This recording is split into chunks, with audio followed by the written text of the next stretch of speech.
Fabulous. All right, we've got very, very multicultural then going on. We've got France, UK, obviously, Hong Kong and Mallorca. Wow. Fabulous. Right. Yeah. All right. So, David, this is the very first time we've done this with an expert in our kind of office hours, ask me anything type session. So, thank you very, very much for joining us. Well, thanks I've for already having sent me. through some of your background and experience, but maybe I'll just get you to introduce yourself a little bit, particularly as obviously you've spanned all the way from the health system through to what you do now, which I realize is still in stealth. So, there's only a certain amount you can talk about. But maybe if we could get a little bit of background from you, that would be awesome. Yeah, I guess so. I started out studying exercise physiology and podiatry. Was working in sport at the time at a sub-elite level. Ended up finishing that, working as a podiatrist for a while, going on and studying medicine with a view of, I guess, contrary to many of my peers, not wanting to save lives, but to help people's wellness. That was always the goal. I wasn't one of those people who went in saying, "Yes, I want to save a life." It's something I was actively keen to avoid. Um, and then was doing a lot of like mixing health and performance in that realm, like working in sport. Started working in the healthcare system in Australia, having spent a little bit of time as a student in America in the healthcare system there. Uh, was enjoying doing some, very different type of adventure medicine, trail running medicine, that sort of stuff. Met my now wife, moved to Europe, got back into sport. Was coaching rugby at well, I guess it's an international level, although it was the Dutch. So it's not quite the top international level, but a Dutch under 18 team, running a rugby academy there, coaching top level club rugby in the Netherlands. Sort of had a couple of Ted Lasso moments and was very much struggling with respect to sort of keeping, I guess, not stressing out too much. It was stressing me out a lot. And then stepped into some startups. So I was working for a CGM startup called Super Sapiens.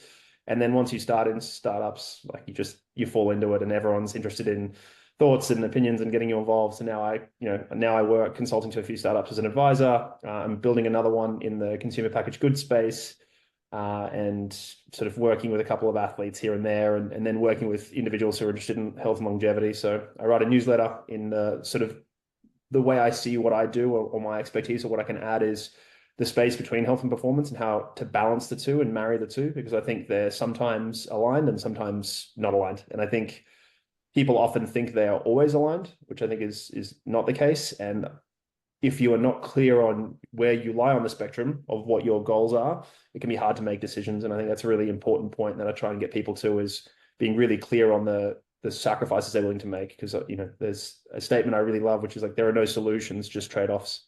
So it's like, what trade-offs are we willing to make to really, I guess, to get where we want to go?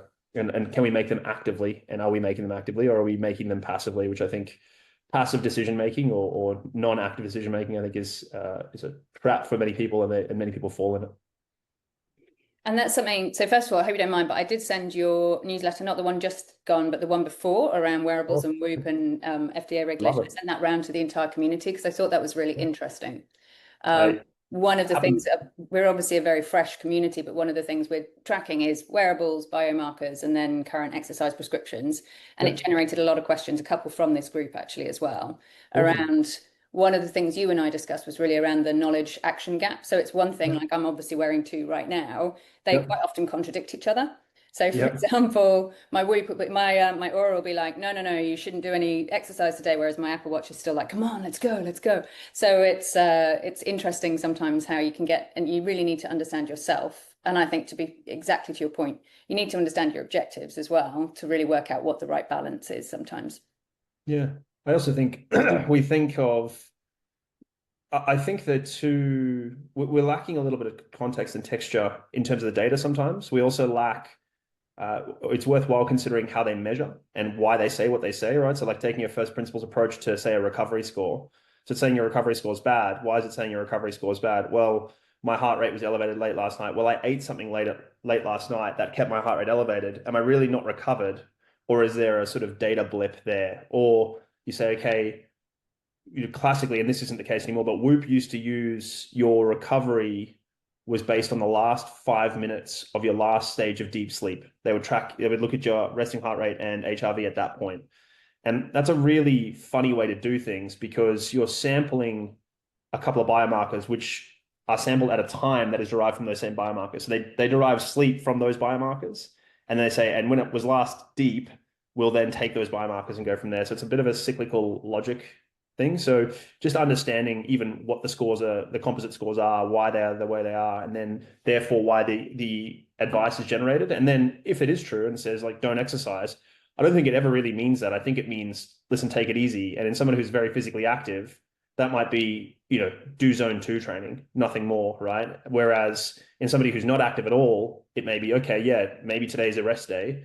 Or you say, listen, it's about stress. And what is it that stresses me? And certainly in myself, I could go run a marathon competitively, and that would be less stressful than 5 back-to-back Zoom calls and those sort of things. So you need to understand the genesis, or for that matter, driving for 3 hours. So the question is, I'd be better off running for the same duration I am driving, and understanding that and having that self-insight, I think takes time, and also some really active engagement with the wearables, right? So we can sometimes think, okay, I put the ring on, now it's going to tell me what to do. It's like we need context for that data, and they're not there yet. They don't capture that properly. I think Whoop does it the best, ironically, is it the journal feature on Whoop really gives some insights as you can track certain behaviors and start to see what that does to your biomarkers. And I think that's the context we need, and it's very friction full. So a lot of friction to use, but if you can use it and you start to gain those insights, all of a sudden you start to understand, on these days when I do this, I see that, and it takes time and active engagement, but I think it's more valuable than just passively engaging with the data.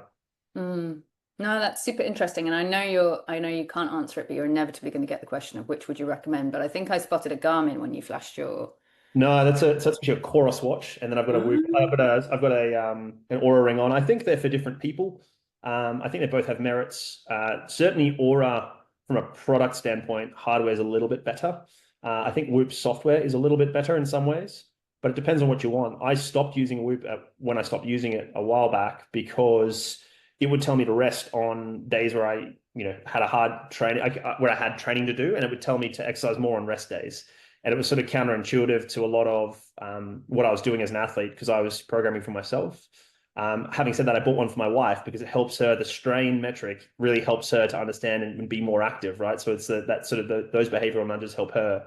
Whereas I really just wanted a piece of hardware, and I'm somewhat allergic to the subscription model. So at the time I got my Aura, and to this day I'm still not on a subscription. So I'm kind of happy with that. I'm happier paying with the hardware, but yeah, I don't think there's an answer. I think it's about goals and what you're chasing. But the perfect wearable in my mind would probably be a ring because I think it's anatomically a little bit of a better place to sample. You can't really use that while you're exercising though, which I also don't think is super relevant for me if I'm wearing a GPS watch. I then think the software aspects of Whoop in terms of the journaling feature, I think is really important to get behavioral contexts. And then you need to be pulling in data from as many places as possible, right? Which I think they both do fine. They pull in data from Strava and wherever else activity wise. They're both integrating with CGMs and all that stuff that we're seeing now. So one of them is, I think Whoop is obviously playing to keep their own data in their own ecosystem, which makes their build harder in terms of they have to do a lot more work to pull data into theirs. Aura's gone the other way and says, listen, we'll push to wherever you want. We've got an open API, go for it, which then puts Aura data elsewhere, which I think is helpful to people because I don't know if I think the company that wins the context will be actually a dashboard company who's pulling everyone else's data.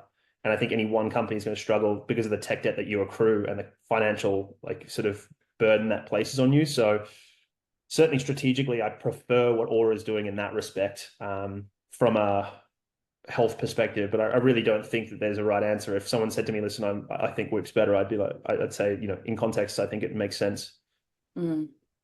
Yeah, interesting. So I started on Aura when it was still in prototype. I am now on the subscription model because I kept upgrading and I kept breaking mine because if you do a lot of weights and you're clumsy like me, you're going to end up damaging the hardware.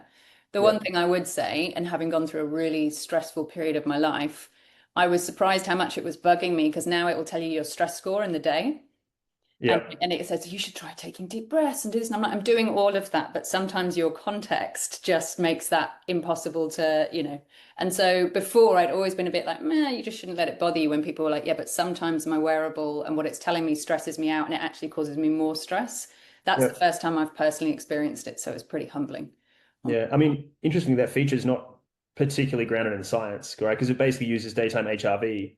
And the problem with HRV is everything affects it, right? Swallowing affects it, breathing affects it, caffeine affects it. So I think what you're saying is your context also aligned with that, which I think is the way to interpret it, is like, does this make sense in context? And the answer is yes. So then I think it's pretty valid. It's telling you that. But then the second, like the follow-up question from an astute listener is, so why do I need the wearable?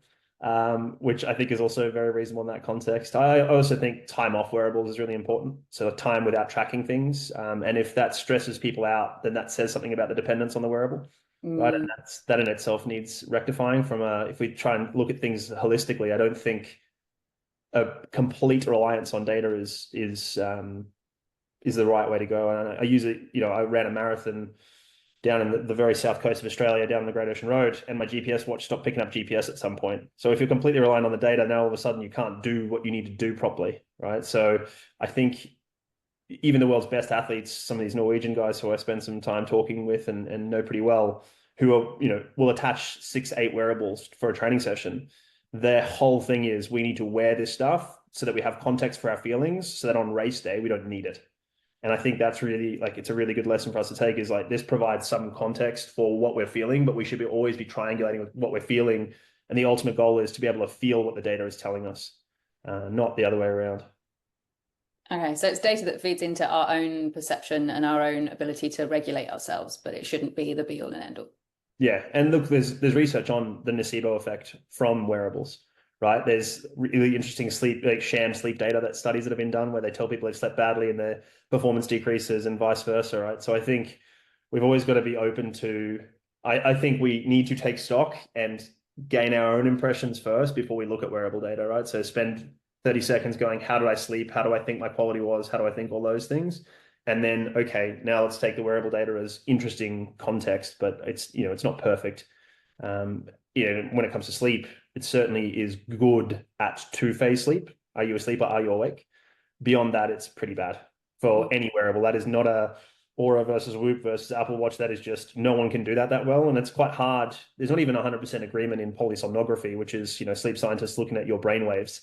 So I'm not sure we'll ever get to good 4-stage sleep. And I'm not sure it's that relevant. I don't think we have a good understanding. I know we know what the stages of sleep do, but I don't think we have context for, well, you need this proportion of deep and this proportion of REM and, in these contexts. So I think it'll always depend. And I think the body will optimize, provided you give the right inputs, it'll optimize the outputs. So the easiest way to get a lot of REM sleep is to skip a lot of REM sleep, then you'll make up on it the next night. So understanding that, I think the context is, if you optimize the environment to sleep, right? You have a good bedtime routine, you have a good sleep hygiene, you have a good sleep environment, your sleep will be as good as it can be for the most part. Now, some people will struggle, right? There are sleep disorders. I'm not questioning that. And that's a different situation. But for most people who sleep pretty well and are pretty healthy, optimize the environment and the outcome will be what it is. And it'll be probably what you need. The body's pretty smart.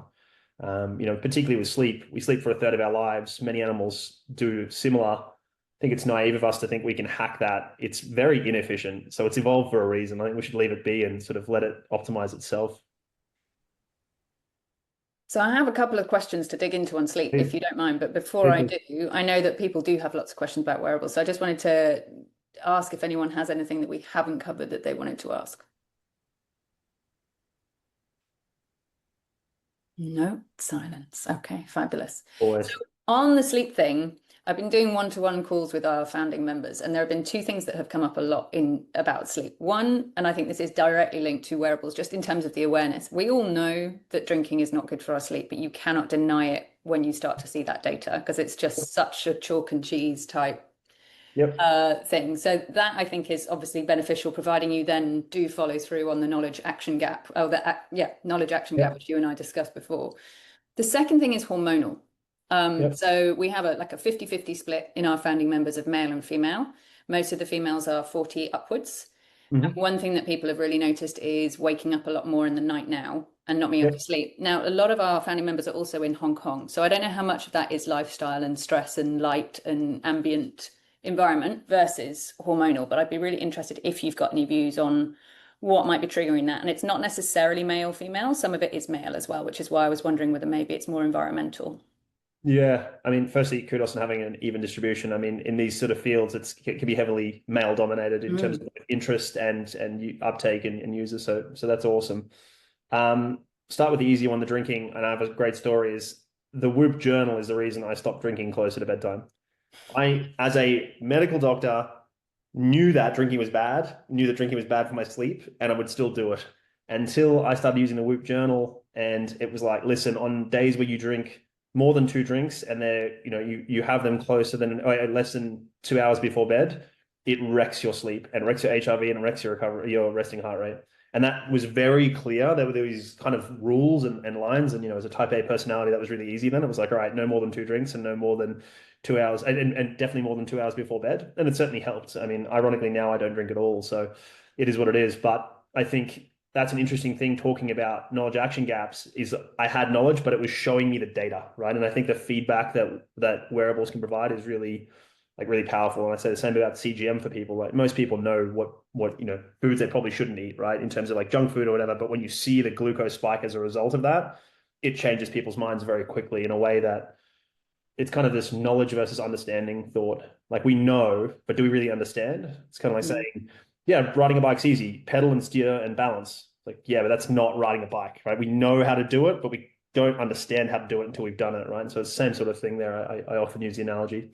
So that's on the drinking front. Yeah, I don't think I don't really buy, and many people are coming around to this. It's not a unique take. I don't really buy that there's a healthy amount of alcohol, right? One or two drinks. I don't think that's necessarily healthy. My maybe unique take is that it may, in context, be a net health situation, which is to say, you can't extract alcohol from certain situations and have it be exactly the same. There's no, it's just not the same. So what I'm saying there is in certain cases, right, a single, say, red wine with a beautiful dinner with a partner may be a net benefit to you health-wise, and you may not be able to extract the alcohol as a single negative force there and improve the total net situation. That's my take. I'm not convinced it's true. Maybe it's me wanting to convince myself of that the rare time I have a drink, right? So I don't know, but that I do think that we need to consider the total net of the situation. So again, I speak to a lot of marathon runners. There's no way you can convince me that eating the gels is great for you. They're just not. They're just sugary and full of garbage, bad for the environment, probably full of microplastics, all that stuff. That's those as individual things are not positive. But if they mean that you run a marathon and that race is more pleasant and that you need that race to be exercising, then the net of that situation is probably beneficial because now you're exercising X number of hours a week, whereas otherwise you would struggle to get out the door, right? Because you need a goal. So I think we sometimes love to isolate a factor when we need to look at a holistic picture and understand it. So that's what I have to say about the drinking. In terms of the sleep stuff, I think it's really hard to know. I certainly think that sleep environment is really important. I mean, knowing what I do about Hong Kong, quite warm, quite humid at times of the year. And I think temperature is a real devil for waking up. I told you before I was very allergic to subscriptions, and the one subscription that I pay so happily every year and pay it with a smile on my face is my 8 Sleep subscription. I just couldn't, that thing has changed the way my wife and I sleep. It is unbelievable. And I get $0 from them. I know zero people at the company. I just think that we struggle with, which a lot of couples do, is like different temperatures. So it certainly helps with that. And then it just helps me from when it's hot perspective in London. Houses are made to stay warm. There's no air conditioning. There's not a lot of fans. So it helps me stay cooler for sure. So I big advocate. And so I think that's a big part of it. And I've been surprised to see how much better I sleep, both from a perception and then a data standpoint, to stay cooler because I run quite warm. I think that can certainly be part of it. And, as we go into, you're talking about 40-plus-year-old females, perimenopause becomes a discussion. Hot flashes do actually, they just released a hot flash feature. I don't know how it works because I'm not suffering, but I assume it's a thing where you hit a button and it cools down extra for a little while. And certainly I think that can be part of it. Certainly there's sleep will decay across a lifetime. That's like unfortunately the case. You can certainly do things to maintain it, but I don't think there's any debate that we sleep less over a lifetime, unfortunately.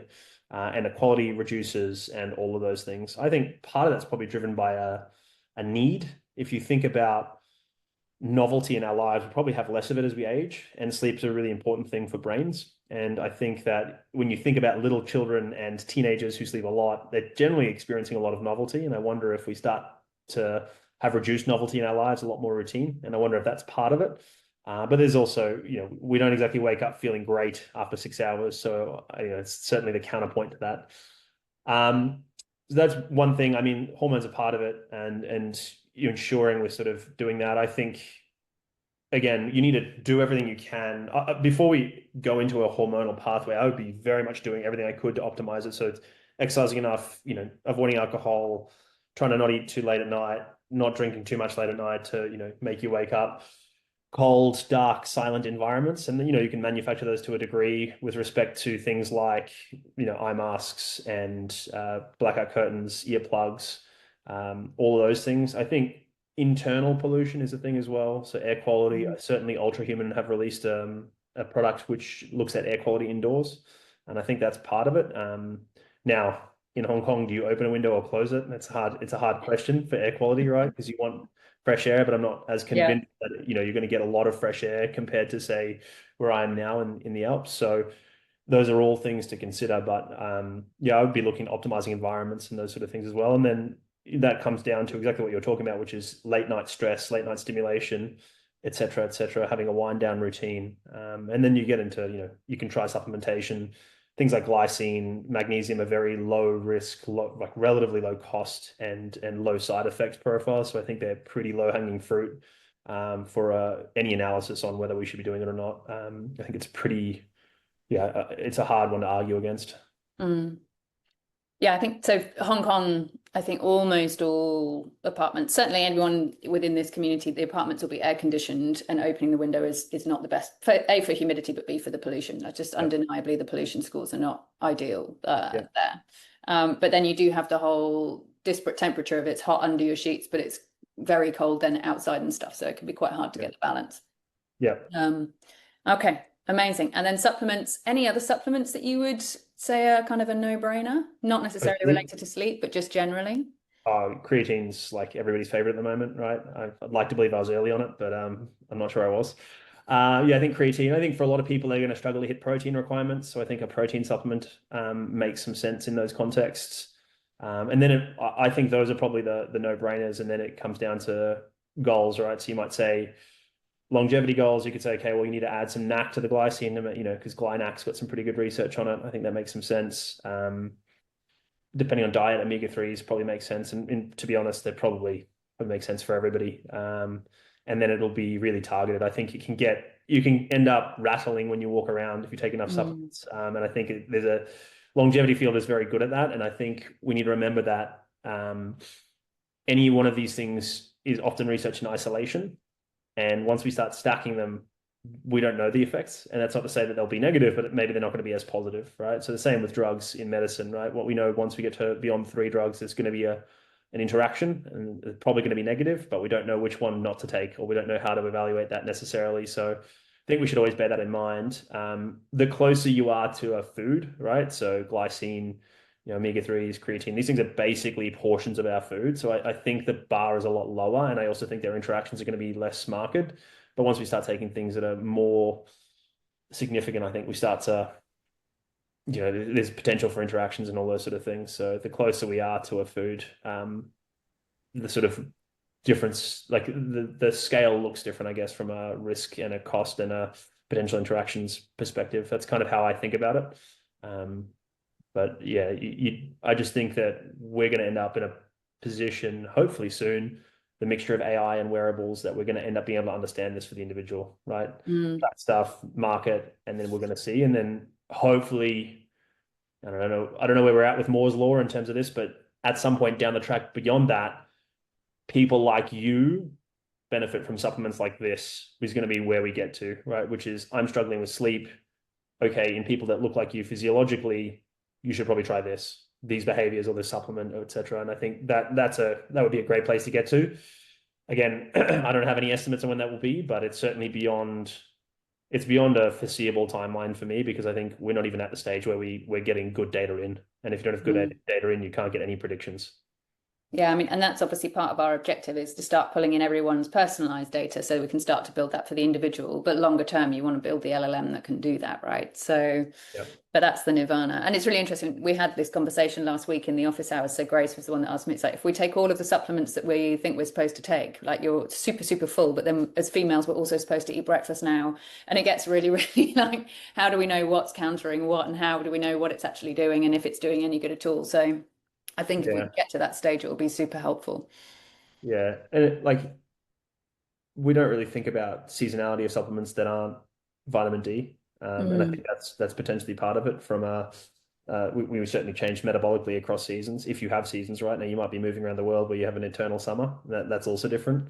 So yeah, it's hard to understand, but I think yeah, again, I have a very low bar when it's close to food, not expensive, etc. And then as it gets more and more, then you need to sort of think about it more and more, I guess, is how I would think about that. Yeah, yeah. As you know, I live on a farm half the time, and there the number of supplements even the horses are on now, I find amazing. And so, and no one really has any idea whether it makes a real difference, but it's just become a really big investment for people that is very fashionable. So, Yeah, I mean, are you talking horse racing horses? nope, I'm talking like livery hacking. Like they're don't get me wrong, they're high-end horses, but you're still like, I'm pretty sure if you're in a field and you're getting your alfalfa, you should be kind of okay. But these are being fully supplemented. Wow. I mean, listen, there's certainly discussions around soil quality and what they're eating Mm. and those sort of things. Like I've got, cows up in the Alpine meadow here, and you just know that the milk from them is going to be a lot better than anywhere else. But you can't always manufacture that, unfortunately. No. Interestingly, we had when I was working for Super Sapiens, we had more than one horse trainer contact us about using a CGM in their horses, so in their race horses. So there's performance knows no bounds in some respects. Yeah, absolutely. And just for anyone who doesn't know, so CGM is glucose monitoring. Am I Yes, right? Okay. continuous glucose monitoring. Sorry, yes. Um, my Used to a apologies. lot of acronyms. I just thought we should make sure that everyone's clear. Yeah, we used to joke that medicine was all just a bunch of TLAs, which was like three other acronyms. So yeah, You have a lot of people who work in banking on this call. They have their own sets of acronyms as well. of course. All right. So, final question from me, and then I'll open it to the floor before we close out. AI. You've already Mhm. touched on this a little bit about sort of the benefits. Do you think it's going to be net positive? Do you think there's anything we need to watch out for? How do you see it sort of transforming this space? So net positive, certain. I think probably net positive will depend on the individual. I think at a societal level, I don't have the insight to that. I think for the individual, it'll depend. One thing I'd say the bogey or the challenge for people is going to be if we end up with AI doing a lot of our work and we end up with where some people are predicting where we have a UBI, universal basic income, and that is really about, or if it just changes your job, like it's a meaning and a value thing. And I think those things are often overlooked in longevity. Like, do we still have a sense of meaning? Do we have a reason to get up in the morning? These things are really important. And you see this a lot in older people where, a partner will die and they Mm, will shortly die afterwards, even though they're in good health. And there's certainly this sense of meaning, a sense of companionship, and a sense of worth and what am I getting up for? I think that's really important to maintain. So I think that's the one real risk I see of AI for some people. In terms of longevity, I think, listen, anybody who's played with the current generation of LLMs in their own space will be able to see it hallucinate very quickly. The challenge we have is in longevity, we don't really have hard endpoints, right? At the best, at the moment, we have is these biological clocks, and I'm less convinced daily that those things are telling us the same thing we think they're telling us, or that they're not easily manipulated. So if we have no North Star, we have no way to justify what we're doing, or no way to tell if it's working, so to speak. We have no truth, then it's really hard to understand, let alone train these things. So I think we then end up in a reductionist state of, oh, I'm improving these biomarkers, right? And then the question is, well, what if they're moving in opposite directions? How do we trade them off, et cetera, et cetera? And at what point is a little bit better or worse here a problem, right? We tend to think of biomarkers as, need to optimize them all, but perhaps the impact of optimizing one slightly is not necessarily worth it. So blood pressure is a good example.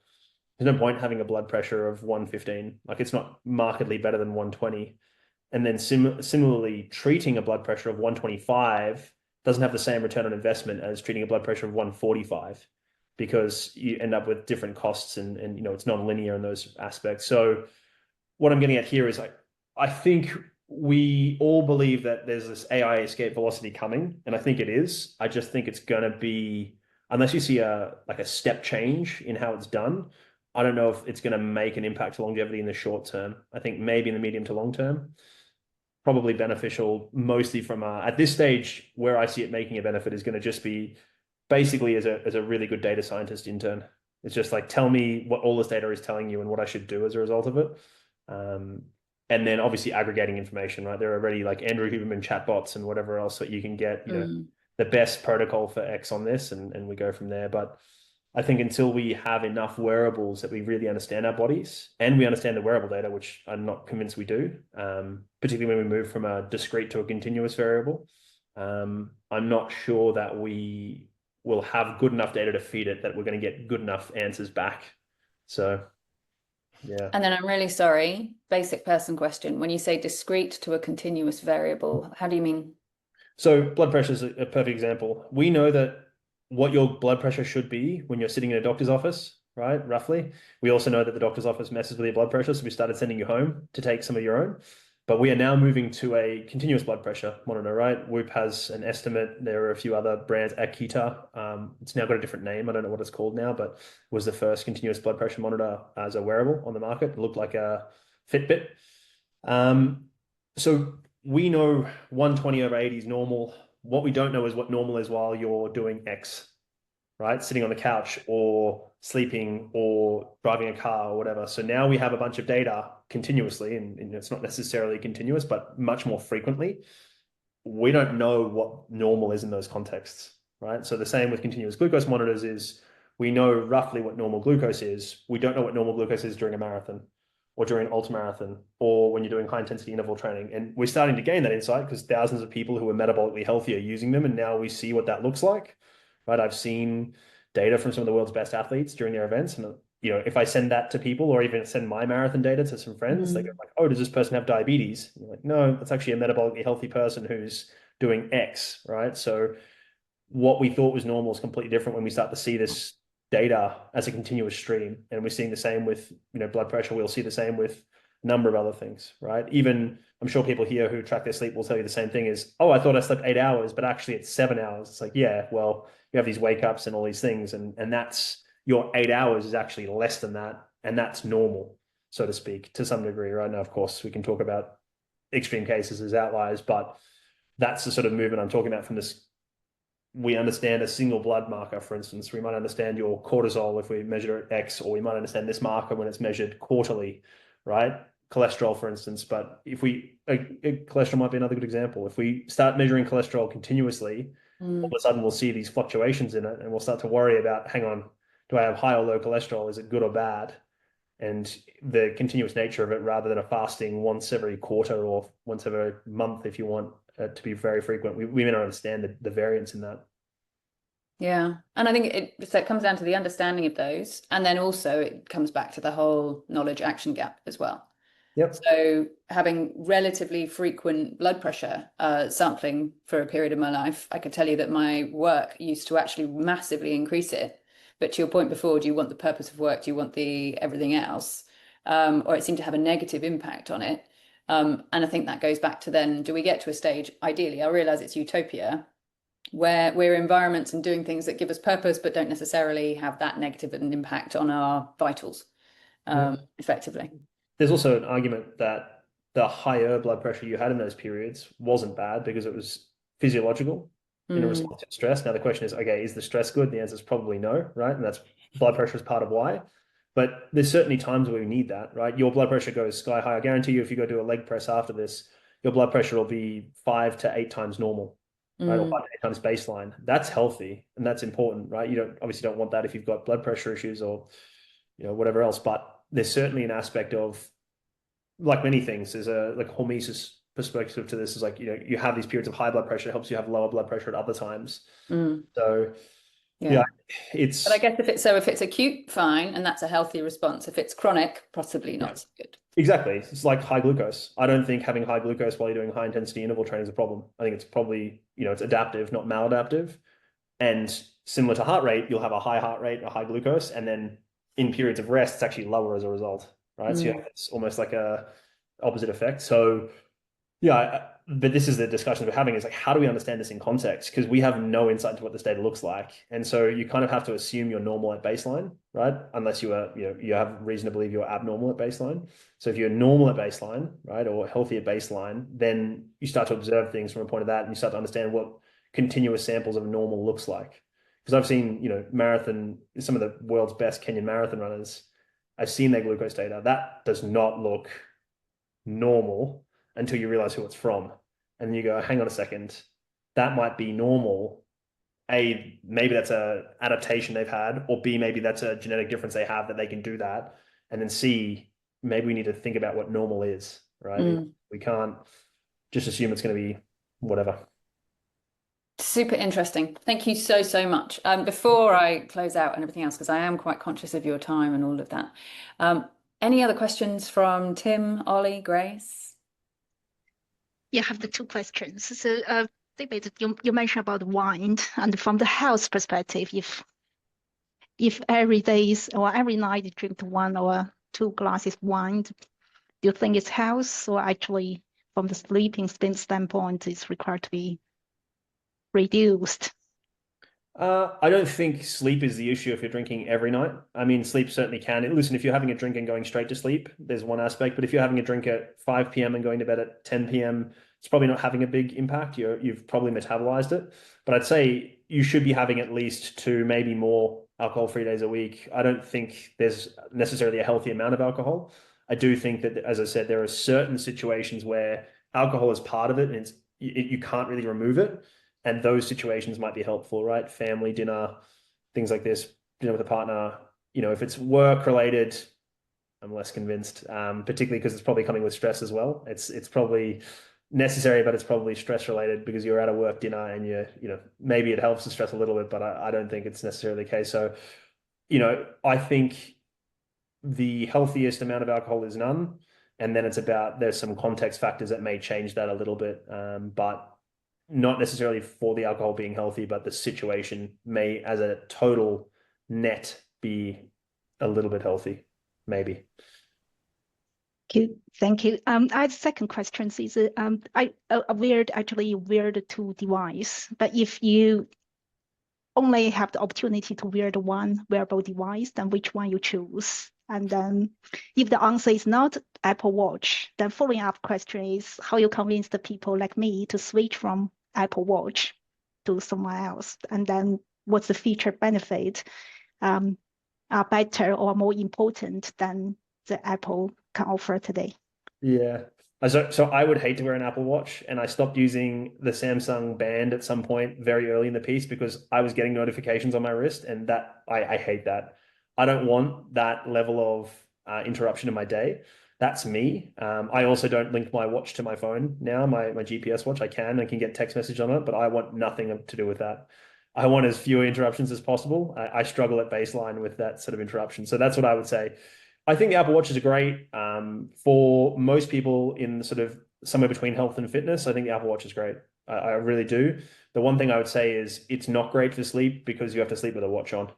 And I reckon sleeping with a watch on is much harder and much less comfortable than many people think. So that's the only caveat I would say as to why I wouldn't use, those are the two reasons I wouldn't use an Apple Watch personally is I don't think it would do a good job for me for sleep tracking. And I don't want those sort of notifications on my wrist. But other than that, yeah, I think it's reasonable. I mean, for me I would probably choose my GPS watch because that data is much more important to me, understanding like metrics around my training, because I'm sort of very athlete minded. But if I couldn't use that, if I had to choose one, probably something like an Oura Ring or a Whoop somewhere in there, I think is reasonable. But if I could only use one device in the area, it would certainly be my 8 Sleep. That's the one I feel the most helps me the most is my 8 Sleep it improves my sleep. It tracks all the stuff that a sleep tracker tracks as well. So that's those are sort of my decisions. But I really do think the Apple Watch is fine for most people. Like I think the tech is good. It samples things reasonably. They're continuously improving it as well. And the Apple ecosystem, Apple Health, it's a little bit clunky, but it's pretty good. Like it does a pretty good job of pulling most things. So I don't mind it too much. Thank you. You've mentioned Aid Sleep. Is it Aid Sleep or 8 Sleep? I'm not Sleep. familiar with that. What is that? What is that, and how does that work? So it's a mattress topper. It goes over your mattress. You fill there's a hub that you fill with water, and it will either cool or heat aside depending on things. It will again track your sleep, and based on your sleep stages, it will change the temperature to help you stay asleep in different phases of sleep. So for me, the reason I got it was it allowed 2 different temperatures for my wife and I on the different sides of the bed because there was always a fight about covers and not covers and how much covers. And then we found it's improved our sleep significantly, particularly in the warmer months, because it allows to cool the underside. So you're a bit cooler on the mattress there. So I find it to be super great. And as I said, like zero affiliations, no zero people that work there, and happily pay my subscription. It's the only one that I'm happy about paying for, including Spotify and all those things. So it's very, very popular. You can't get them in Hong Kong, Tim. Okay. Because of it's to do with the chip in it, similar to Aura, you can't get them delivered. But if you want, I can bring one over in November. Thank you. Yeah. Now you've mentioned it. I listened to the Rich Roll podcast, and I think he's a sponsor of it. So yeah. Very, very popular. I do wear the Aura ring, even though I'm in Hong Kong. I wear it for sleep data, and one thing I'm tracking is HRV, as a lot of people are when they're tracking their sleep data, I suppose. I'm 53. My HRV is always down between 20 and 30. If it gets up to 30, I'm quite happy. But invariably it's low. From what I think is low, it sounds low to me.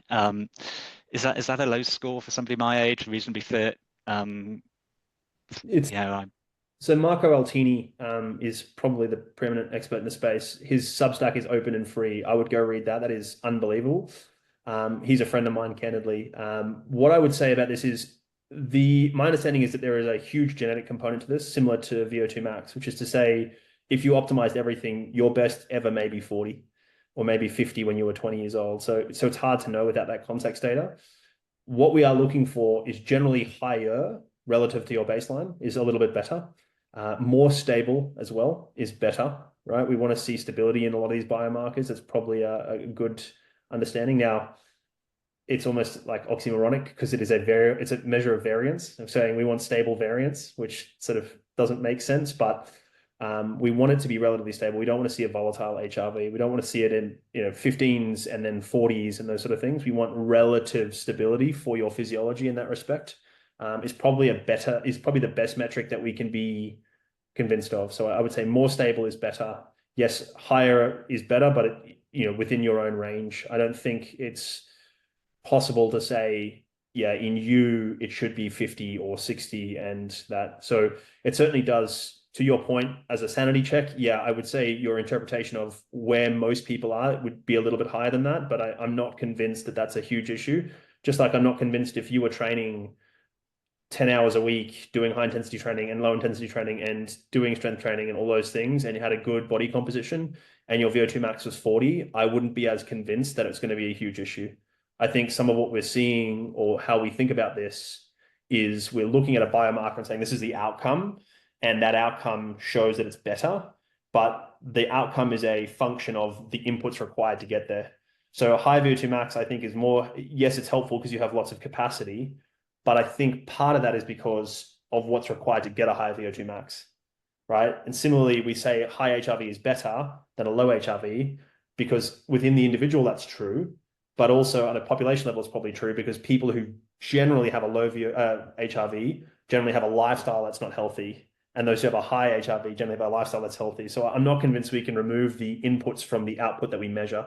So I would say optimize your inputs. So do enough exercise, eat well, sleep well, manage your stress, get good sleep, do all those things. If you get that right, the markers are what they are and you kind of can't control them beyond that. And I think that's really, and I think not stressing about that in itself is liberating and helpful.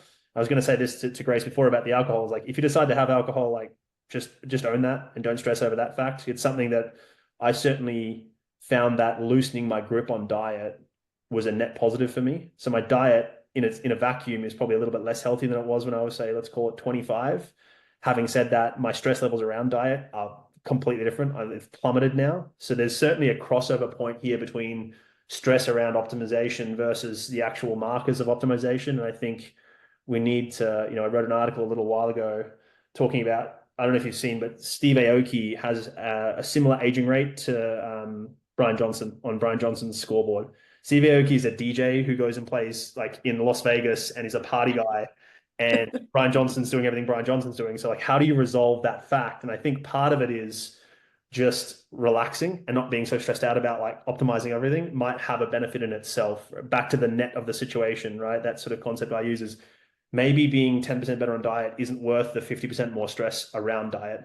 So where do you find that? And the problem we have is we can't measure any of that. All of what I'm saying is like a theoretical sort of philosophical way to think about things rather than hard endpoints and all these things. And you're going to have nobody who can help you do that, right? And maybe you have a coach that can help, but I'm not convinced. So all of that is to say, do everything you can on the inputs end. And that's, again, sleep, exercise, diet, community, meaning, all those things we know about. Those are your inputs. Work on those and the outputs will be what they are, and you can't control them to some degree, right? And releasing that grip on them may be liberating, and you may see an increase in HRV because you've released the grip on it. Amazing, Thank you. guys. Thank you so much. Of course. Probably a really good point to bring it to a close, but Ollie, I don't know if you've got any questions, or Tim, if there was any follow-up on that one. No, not from me. I've great covered advice. a lot. It's been awesome. So yeah, it's been fun. I really wasn't expecting us to go through that full range, David. So thank you so much. Officially my new favorite human on this topic. So thank you very much. It's been fun. It's been rewarding. So if you want me back, if you've got other questions, you're welcome to share my email address or collect questions that I come back on, or whatever it is that you want to do. Happy to have that. And yeah, appreciate the opportunity. It's been great. Amazing. Well, I'll resend your newsletter links and everything else. And then if you don't mind, I'll follow up with you just on your friend on the expert piece, and we'll include that in the links when we send out as well. Yeah, sure. Happy to include Marco's HRV Substack. He's great. Fantastic. All right. Thank you so much, everybody. Have a great evening for those who are closing out. Have a great day for those who are starting, and take care of yourselves. thank you. Thank you. Everyone. Ciao. Awesome. Thanks. Bye.